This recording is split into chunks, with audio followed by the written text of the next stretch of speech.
question we have left is, where will oil prices go from here? Will they continue to increase? Will they decrease? Will we see a super spike like some economists are predicting?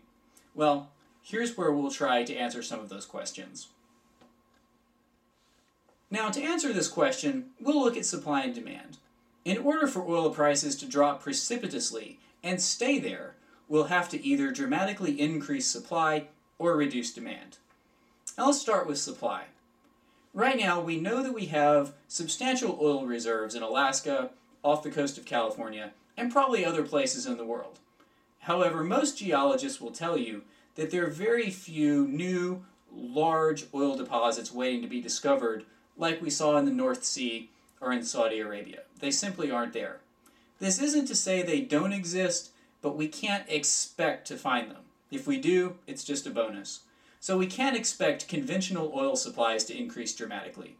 We've already seen that OPEC and other countries are producing at full capacity. So supply is not going to increase there. Increases in oil supply could also come from unconventional oil. This includes things like tar sands and shale being refined and converted into oil. Now, the problem with this approach is that it takes a lot of processing of materials, sometimes as much as 2 tons, to produce 1 barrel of oil. And when that oil is refined, it's very heavy and polluting.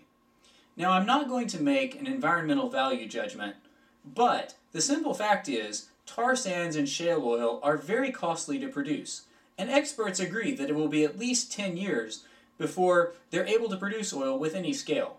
So we can't expect tar sands or shale to produce oil in the short term. There are some questions as to whether it will ever be economically viable. Therefore, we can't expect tar or shale to provide cheap, abundant oil. It may provide abundant oil, but it will not be cheap, especially in the foreseeable future. So for the next 10 years, we realistically can't expect to see a large increase in supply. There's more reason for optimism on the demand side. In America, we've already seen a decreased demand in response to high gasoline prices, and other nations like India and China have subsidies in place which shield consumers from high prices. There's some speculation that if these countries drop subsidies, demand would also decrease. However, it's unlikely that even the removal of these subsidies would decrease demand enough to drop prices back to the $40 or $50 per barrel range we saw a few years ago. There's simply too much global demand.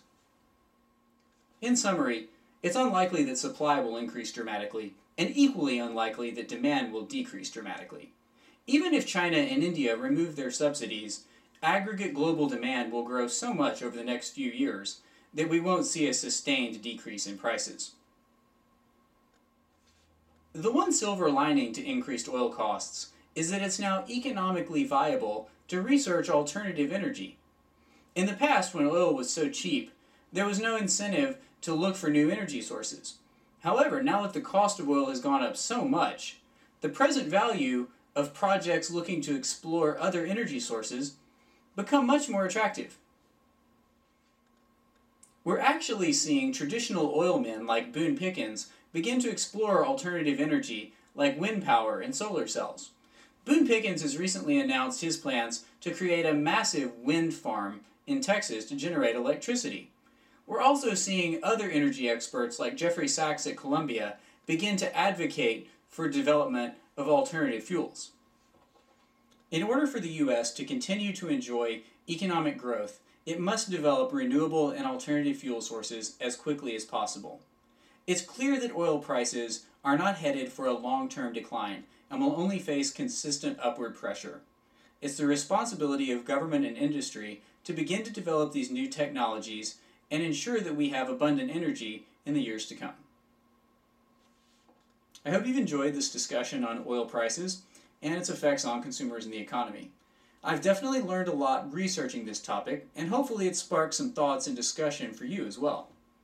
Now next week I'm going to turn my attention to one of the industries we touched on briefly in this discussion, and I can already tell you it's going to get ugly. So I will see you next week when we discuss the airline industry.